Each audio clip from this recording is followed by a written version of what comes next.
I'm Stephen Benoon. You're watching Israeli News Live. Very fascinating news today. Just moments ago, China, far western China, has actually experienced a 6.5 magnitude earthquake.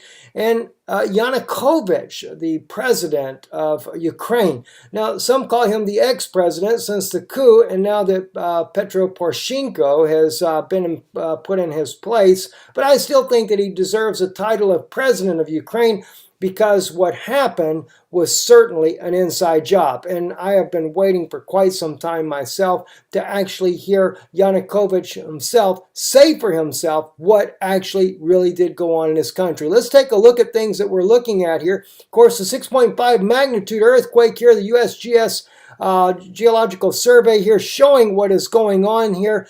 6.5 magnitude earthquake there in Kharkul near Kazakhstan. There, right next to their border, there is where this earthquake happened. It was approximately 12 kilometers beneath the surface. That's a relatively very shallow earthquake there. This kind of give you a little bit of map here, like I said, next to Kazakhstan in far western China.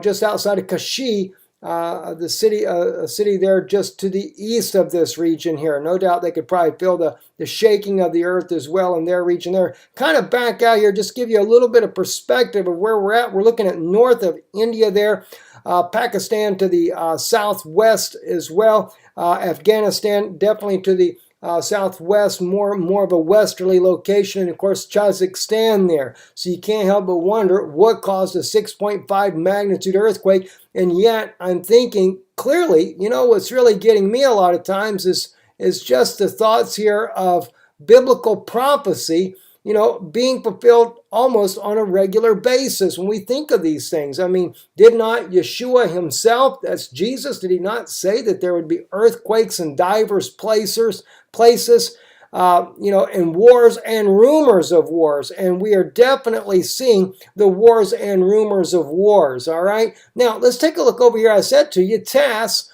they actually spoke about Yanukovych, his interview. Ex-president says seizure of power in Ukraine was planned. Of course, that is none other than Viktor Yanukovych. As I say, he shouldn't be ex-president. He should still be the president of Ukraine. But thanks to the CIA, as we already know, according to John Stockwell, the former director of the CIA of operations, has clearly said how that the United States is very much active, that is the CIA, in toppling legitimate democratic elected governments. And of course, Ukraine was no different. And that's something that Yanukovych actually brings out in here. And by the way, he was in an interview with Oliver Stone for a documentary about it, about this very thing that happened there, which ought to be interesting because you can't really say that Oliver Stone is going to be Russian propaganda. What's the U.S. going to do about that? Who knows? Maybe they'll still twist it the U.S. narrative way. But anyway, on November 21st, former Ukraine President Viktor Yanukovych believes that developments on Kiev's Independence Square on Maidan in 2014 were planned in advance, while their results did not depend on government decisions. Now watch what he says here. Very fascinating. He said, I signed the protocol, an agreement on the settlement of political crisis in Ukraine. So he's trying to make an agreement with these protesters. He says, however, sometime later I realized that no matter what protocol we signed, the scenario to seize the power and stage a coup was planned and imminent.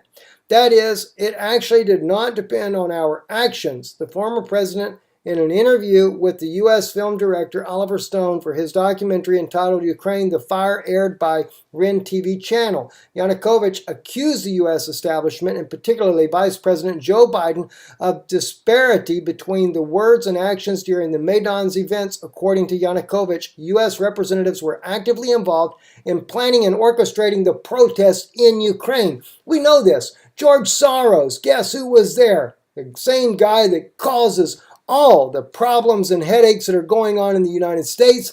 Yes, he was actually there. Not only George Soros, but guess who was there during the protests? You got it, John McCain. Well, it's kind of interesting. They want to compare Russia to ISIS when the European Parliament was meeting the other day. But you know what? John McCain, he's the guy that was there that was helping build ISIS and funding ISIS with his picture taken with ISIS. And he was also there during the time of the protests in Ukraine telling the protesters that America has your back. Well, that's pretty much a confession if you ask me.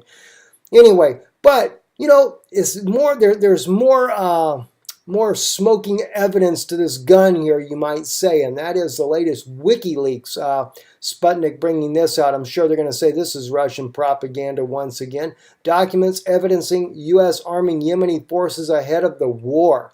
What do you know? WikiLeaks with another bombshell, if you might say, released on Friday more than 500 documents from the United States Embassy in Yemen offering documentary evidence of Washington arming, training, and funding Yemeni forces ahead of the war.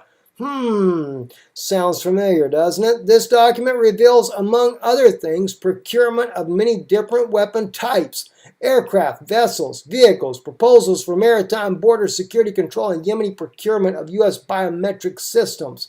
That's interesting. The U.S. Embassy in Yemen closed in February 2015, just a month before the conflict erupted. Another interesting thing, isn't it? That was something that appeared in Russian media as well. I thought was kind of interesting is that, they were planning that, or at least Russia believed that what might happen in order to bring the United States in the war there in Ukraine was to have a Sukhoi. Make it look like it's a Russian attack on the U.S. Embassy. Well, it's not happened as of yet, but you know what? You just never know what's going to happen or when it's going to happen. And of course, who will get blamed in the end?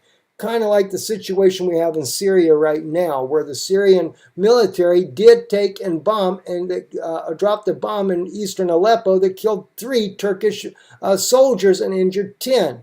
Now, right now, though, Turkey is claiming that this happened elsewhere. They don't want to really admit where these soldiers were. But we're already seeing all kinds of propaganda. In fact, we found out about another journalist, thanks to somebody out there kind enough to send us the information to us there, another independent journalist from Canada that's speaking about all the propaganda that the West is pumping out about Syria. Can't wait to share some of that information with you. Hopefully it will truly be a blessing for you guys. Anyway, let's kind of give you a little update there. I will be giving you the Shabbat message on Danun Institute of our YouTube channel there. I have a strong feeling, though, I'm going to load it here on Israeli News Live, and I'm going to tell you why, because what you're going to find out, I think, has a lot of newsworthy merit. You're going to find out why the Pope of Rome claims that he would baptize aliens. You're going to find out what I do believe, and I think I can support the type of war that is coming. I'm talking about the war after World War III, and we may very well get attacked by aliens, but not so much aliens, but those 10,000 chargers, those demons that have been loosed in the Euphrates there. We are looking at a serious battle. We're talking about a battle where God says in our own canon, what did he say there? Paul said, we fight not against flesh and blood, but against principalities and powers and spiritual wickedness in high places.